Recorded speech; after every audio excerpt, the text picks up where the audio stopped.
अनुप्रिया जी, ये अगर कोई एमपी या मिनिस्टर खड़े होकर सदन में जाति पूछता है, हालांकि अखिलेश यादव खड़े हुए, विपक्ष ने कहा साहब गलत है, प्रिविलेज मोशन भी लाने की तैयारी को आ रहा और शर्मा जी आ रहा हूं, एक मिनट अनुप्रिया जी, आप कैसे देखती, क्या ये वैलिड है कि आप सदन में आप पूछ लीजिए कि नहीं साहब बताओ पहले तुम्हारी जाति क्या है? इसका विरोध हो रहा है, क्या इसको जेडीयू जस्टिफाई करती है? रजत जी, मैंने अपने ही पहले ही संबोधन में मैंने कहा कि संसद जो होता है वो लोकतंत्र का मंदिर है, और उस सदन में इस तरह की मर्यादा का उल्लंघन नहीं होना चाहिए। किसी पे भी निजी टीका टिप्पणी नहीं होनी चाहिए, किसी की भावना आहत नहीं होनी चाहिए। लेकिन मैं फिर कहती हूँ, ये राजनीति का विषय नहीं है। कि जो सवाल जिस सवाल से आपको चुभ रहा है, आपने भी वही सवाल भरी। आप यहाँ पे बीजेपी के प्रवक्ता कह रहे थे कि सदन में नहीं पूछा गया, तो राह चलते भी आप किसी से नहीं पूछ सकते हैं। आपको पता होना चाहिए कि अपनी जाति पूछने का अधिकार आपको किसी ने नहीं दिया है, जैसे आपको नहीं दिया है। मैं फिर कहती हूँ, पक्ष या विपक्ष सबको मर्यादित होनी चाहिए, सदन में जनहित की चर्चा होनी चाहिए, और जाति पे राजनीतिक कांग्रेस को करने का कतई भी अधिकार नहीं है, जिसने जाति की राजनीति कर करके देश को, मैं फिर कहती हूँ, बिहार को पिछड़ा बना दिया। आज यह स्थिति है कि आजादी के इतने वर्षों के बाद भी कई ऐसी जनजातियां बिहार में हैं जो विकास की मुख्यधारा से नहीं जुड़ पाई हैं। और उनको जोड़ने की वर्तमान सरकार ने जाति आधारित जनगणना ही करा करके है। आप उसके आरक्षण की सीमा को बढ़ाया। किसका शासनकाल था कांग्रेस में? 90 से पहले बिहार में कांग्रेस की शासनकाल थी, तब कहां थी कांग्रेस? तब याद नहीं आ रही थी आपको कि जाति कैसे होना चाहिए? क्यों जाति पिछड़ी रह गई? क्योंकि आपने वैसे नीति और नियम नहीं बनाई, कानून नहीं बनाए, जिससे देश के कई हिस्से के लोग अभी भी पिछड़े पड़े हैं। और कांग्रेस की राजनीति को देश की जनता समझ रही है। कि मैं फिर अपनी कहावत को दोहराती हूँ कि बिहार में कहावत है, गुड़ खा के गुलगुला से परहेज नहीं करना चाहिए। आपको राजनीति इस बात पे नहीं करनी चाहिए जब आपने ही खुद इस अपराध को किया है और किसी ने नहीं। कांग्रेस के सबसे बड़े वरिष्ठ नेता राहुल गांधी जी ने पूछा है। क्या आपसे मैं सवाल, आप मुझसे सवाल इसलिए पूछ रहे हैं कि मैं फलानी जाति से हैं? आप एक पत्रकार है, आपका धर्म है पत्रकारिता करना, मेरा धर्म है मैं यहाँ प्रवक्ता के रूप में बैठी हूँ, मुझसे जाति पूछकर आजम भाई आ रहा हूँ आपके पास। सुभाष, क्योंकि उन्होंने कांग्रेस पर आरोप लगाया, कहा इतने साल तक सरकारें थी, डाटा था, बता रहे थे, आज उस पर राजनीति करने की क्या जरूरत है? और कांग्रेस ने तो उस चुनाव में क्रेडिट लिया था कि नीतीश बाबू ने देखिए कास्ट सेंसस करा लिया है। राहुल गांधी मन से बोलते थे ये बात। देखिए, इन्होंने 2 बार बिहार की एक कहावत कही, एक कहावत मैं भी कह देता हूं, सुपवा हंसे तो हंसे संगे संगे चलनिया हंसे जिसमें 56 छेद। सवाल ये पैदा होता है कि 1947 में हम कहाँ थे, 1975 में हम कहाँ थे, 2002 में हम कहाँ थे और 2024 में हम कहाँ हैं। पिछले 20 सालों से लगभग नीतीश कुमार जी बिहार के मुख्यमंत्री हैं। कितनी बार यू टर्न हुए हैं ये हमें याद नहीं है, हो सकता अनुप्रिया जी को याद हो। सवाल ये पैदा होता है कि अगर 20 साल से आप बिहार की सत्ता में हैं और अगर कोई भी जाति या जनजाति विकास की रेखा से दूर कहीं है, तो अनुप्रिया जी ये आपकी जिम्मेदारी बनती है। हमारे दादाजी के वक्त लाइट थी या नहीं थी मुझे नहीं मालूम, नहीं थी, क्योंकि देश में ही लाइट का अभाव था। लेकिन आज लाइट है। अगर आज मैं अपने बच्चों को पढ़ाई में लाइट नहीं दे पाता हूं तो एज ए फादर मेरी जिम्मेदारी है, मेरी गलती है कि मैं उसको संसाधन सुनिश्चित नहीं कर पा रहा हूं। पिछले 20 सालों से आप सत्ता में हो और अगर आप इस दुर्व्यवस्था आपके बिहार में कहीं है तो इसके लिए सिर्फ अनुप्रिया जी मुस्कुरा रही हैं, जिम्मेदार हैं। बार रुकिए, एक मिनट रुकिए। बार मुस्कुराहट समझ लीजिए किस लिए जनाब। बार कहा, अरे सुनिए, सुन तो लीजिए अनुप्रिया जी, बात करना। बार आप कहानी कह के नहीं चल सकती। आप मानिए जो गलती हुई है और आज ये वक्त है, देश को आजाद हुए 75 साल से ऊपर हो गया। अगर आज ऐसा है परिवार में बिजली नहीं, तो मैं पूरी बात कर लूं, अगर नहीं फिर कहिएगा, फिर चलिए ठीक है, 1 सेकंड आपको ना, ठीक है। अगर 75 साल की आजादी के बाद किसी घर में लाइट नहीं है, किसी को आज भी अभी 2 वक्त की रोटी के लिए संसाधनों पर निर्भर रहना पड़ रहा है, तो कहीं ना कहीं सरकारें जिम्मेदार है उसके लिए, चाहे पूर्ववर्ती हो चाहे वर्तमान हो। और ये हम सबका एज ए राजनीतिक पार्टी फर्ज बनता है कि हम उनके जीवन रेखा को सुनिश्चित करें और उसको उच्च बनाएं। और वो कैसे संभव है जब सब पूरे देश का एक साथ जातीय जनगणना होगा। हर मोहल्ले का अलग अलग जातीय जनगणना करके आप सफलता नहीं पा सकते। 30 सेकंड हो गया, जातीय जनगणना होगी और ये नरेंद्र मोदी जी की जवाब दे दीजिए कि उसे फिर आजम खान साहब के पास जाना है। आपने नीतीश कुमार जी के यू टर्न की बात की, बट अब आप तो बोलते बोलते यही यू टर्न मार दिए। चैनल पे ही आप तो यहाँ चैनल पे आप यूटर्न मार दिए, कहे कि सभी सरकार की जिम्मेदारी होती है, कभी कहते हैं कि पूर्व की सरकार की जिम्मेदारी नहीं होती है। अरे भैया यह ना बताइए कि केंद्र में तो कांग्रेस की सरकार थी, क्या आपने दिया बिहार को? आपने बिहार को पिछड़ा बना दिया, और आज केंद्र की सरकार ने भैया हम सीधा बतिया 20 साल से शासन में एकदम आप सीधा हैं, बतिया रहे हैं। अजब बुर्बक जैसा बतिया अब रहे हैं। देखिए, जिम्मेदारी अभी सबकी तो होती है या जिम्मेदारी अरे एक दिन सुनिए में ना भैया, शिक्षित हो जाती अभी है? आप कहिए 20 ना, साल से आप सुनिएगा। सत्ता में बैठे हैं, सुनिए, पूरी सुनिए, 2 सुनिए। पीढ़ियां निकल गई, 2 सुन टिकट लीजिए। निकल गए और आप देखिए, पता नहीं ऐसा है 75 कि साल बिहार पुराना के राग हर लेकर घर बैठी हुई में है। बल्ब जल रहा है, बिहार के घर घर में नल आ रहा है, हर घर में रोजगार मिल रहा है और सहायता अच्छा। मिली जहाँ रोजगार नहीं अच्छा, है। अब सुनिए, अच्छा, जिस अच्छा, बिहार को हाँ, पता आपने है सड़क कि पे- शराब उद्योग सुनिए, वहाँ सुनिए, पैरेलल धंधा सड़क है। पे गड्ढा- पता है, सड़क पता नहीं, है, शराब गड्ढा। उद्योग पैरेलल धंधा सड़क है। नहीं, गड्ढा। शिक्षा नहीं, अशिक्षा।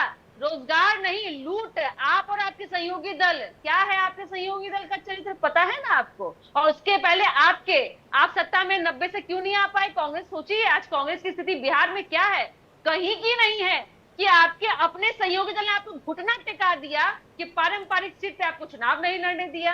तो देखिए, थोड़ा सोच लीजिए, समझ लीजिए, 135 लूट लिया है। सुनिए कल ना बताया अनुप्रिया कि जी, कितनी रबड़ी खाई 135 से आपने, कितने 100 लूटों की रबड़ी याद आ गई? 135 कल अनुराग जी ने रबड़ी भी खिलाई सुन तो थी लीजिए, आपको, सुन तो लीजिए। वो याद आया कि नहीं आ रहा है? और हमसे 135 अगर आप से पूछते हैं 43 सीट तो पे 20 आके आप से बैठी और 5 हमको से समझा लेकर रही के, हैं। अरे भैया हाँ, आप इतना उसी मत 42 समझाइए। से हमने उसी काहे इतना 42 से हमने आपको ऐसा है इतना कि ध्यान लगा रही 2005 हैं? से मानिए आपको कि पिछले वोट 2 नहीं दशक आ रहा से हूं, एक बार आजम खान साहब को पिछले जुड़ 2 लें। दशक से आजम भाई, ये जो बिहार कास्ट को था, ढकेलने ये जो का जाति काम थी नीतीश और कुमार का रिजर्वेशन है। वाला मुद्दा था, ये उत्तर प्रदेश में खास तौर से समाजवादी पार्टी और कांग्रेस पार्टी का जो अलायंस था उसको एक बड़ा फायदा मिला। आप देखिए, जो बहुजन समाज पार्टी का वोट बैंक था वो शिफ्ट हुआ। बहुत टैक्टिकली जो आपने कैंडिडेट्स भी दिए थे वो ज्यादातर बहुजन समाज पार्टी से एसोसिएटेड थे और जीते थे। तो क्या समाजवादी पार्टी को लगता है कि ये एक नया एक्सपेरिमेंट है जो अखिलेश यादव जी ने किया है और वो चाहते हैं कि इसका मोमेंटम बना रहे विधानसभा चुनाव तक? आजम खान साहब। रजत जी, देखिए, भाजपा की वर्तमान की केंद्र सरकार और उत्तर प्रदेश सरकार आरक्षण विरोधी है, ये जनता समझ चुकी है और लोकसभा चुनाव में उन्होंने इसका जवाब भी दे दिया। जनता ने इनको ला के कहां खड़ा कर दिया, इन्हें खुद समझ में आ जाएगा। दूसरी बात, जब मैं ये कह रहा हूं आरक्षण विरोधी है, इन्होंने लिटरल एंट्री से आईएएस बनाए हैं, वहां कहां पे आरक्षण का पालन किया है? और उत्तर प्रदेश में इन्होंने ग्रुप सी और डी की सर्विसेज आउटसोर्स कर दी है, यानी प्राइवेट कंपनियों को दे दिया है। जब आप प्राइवेट कंपनियों को दे देते हैं, इसका मतलब दलितों और पिछड़ों के आरक्षण को खा जाते हैं आप। तो दलित और पिछड़ा इस बात को मानता है कि पेपर लीक की वजह से और आउटसोर्सिंग की वजह से उसे सरकारी नौकरी नहीं मिली। शर्मा जी, इसलिए एक बार वो आंसर दीजिएगा। लोकसभा के चुनाव में इनके विरुद्ध वोट दिया है। और देखिए, 1990 में जब बीपी सिंह ने मंडल कमीशन लागू किया था तो यही भाजपा थी जिससे उनसे समर्थन वापस लिया था। अब मंडल बनाम कमंडल की राजनीति की शुरुआत लाल कृष्ण आडवाणी जी रथ यात्रा लेके निकले थे। तो कैसे भाजपा कह सकती है कि वह आरक्षण समर्थक है? आरक्षण विरोधी तो भाजपा खुद है। जी देखिए रजत जी, मैं बताना चाहता हूं, पहले मैं कांग्रेस प्रवक्ता की बात कर, मैंने हाँ। इनके ऊपर कभी निजी हमले नहीं किए। ये एक आदमी की मानसिकता और उनके लालन पोषण का बयां करती है कि वो किस तरह से मेरे बारे में उन्होंने पर्सनल टिप्पणी की, झूठ बोलते हैं। मैं भी इनके बारे में कह सकता हूं, लेकिन मैं ऐसे शब्दों का प्रयोग नहीं करूंगा। अब मैं तथ्य के आधार पर बात करना चाहता हूँ। मैंने 4-6 चीजें रखी, एएमयू की रखी, जामिया की रखी, जम्मू कश्मीर की रखी, और इनकी 3 स्टेटों में सरकार है कांग्रेस की, कर्नाटक में, तेलंगाना में और यहाँ पे अपना हिमाचल में। क्या इन्होंने कराया जाति जनगणना? आप मुझे बताइए, 55 साल तक कांग्रेस पार्टी राज में रही, क्या कराया इन्होंने? ये लिटरल आईएएस की एंट्री में क्या हो रहा है? तो आप लिटरल आईएएस की जो एंट्री हो रही है उसमें क्या हो रहा है? उसमें आरक्षण मिल रहा है क्या? और आउटसोर्सिंग में क्या हो रहा है? जो ग्रुप सी और डी की सर्विसेज को आउटसोर्स कर रहे हैं, जो ग्रुप डी और सी की सर्विसेज आउटसोर्स हो रही है, वहां का आरक्षण मिल रहा है।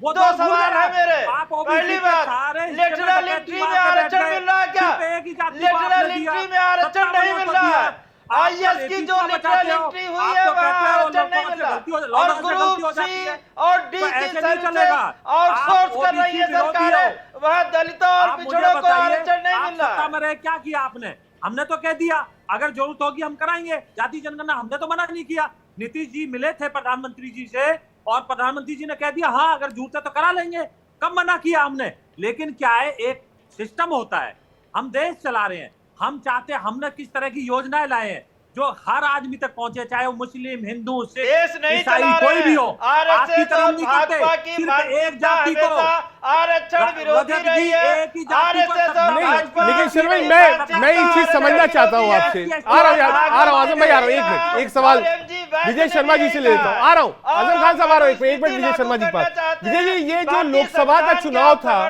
क्या इस बात को आप मानते हैं कि जातिगत जनगणना, रिजर्वेशन, खास तौर से उत्तर प्रदेश में ये बूमरैंग किया बीजेपी के लिए और अलायंस को इसका सीधा फायदा हुआ? आज अलायंस अगर पुश कर रहा है तो वो इसलिए पुश कर रहा है कि उसको विधानसभा का चुनाव दिख रहा है।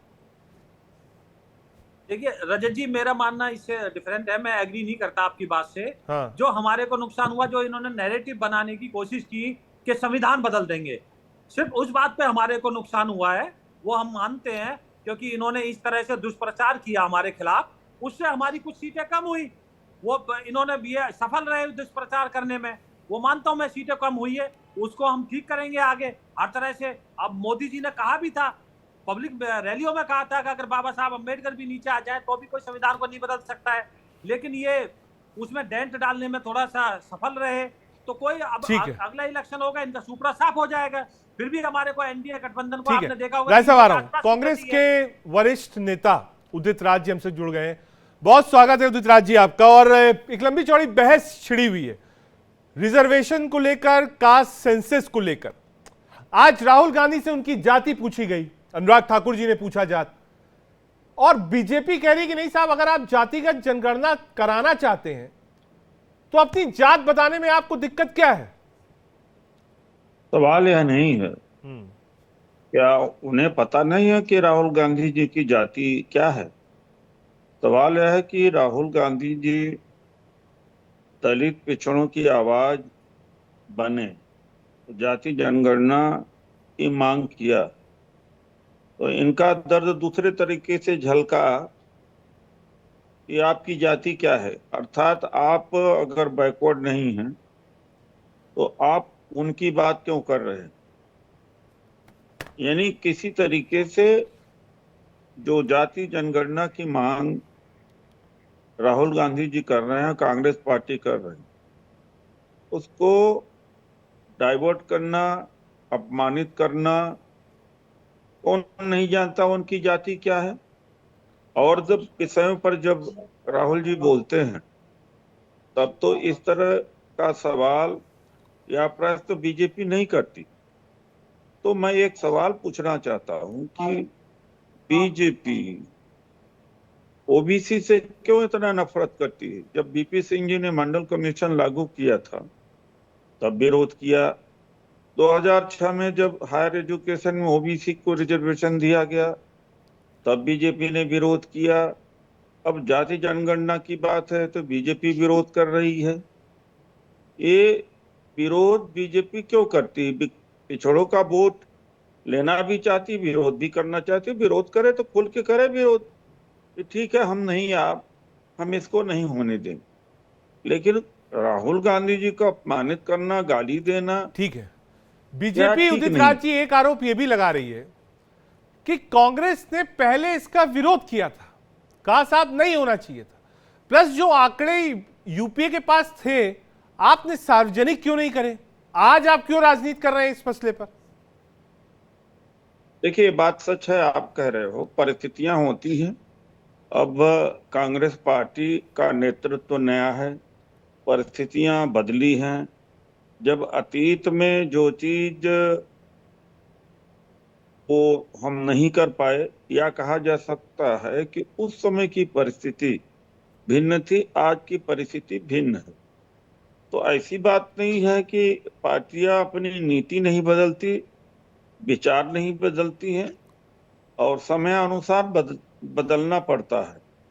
हो सकता है कि पहले की भूल रही होगी, लेकिन आज की ये लाइन है, आज की ये हमारी पार्टी लाइन है।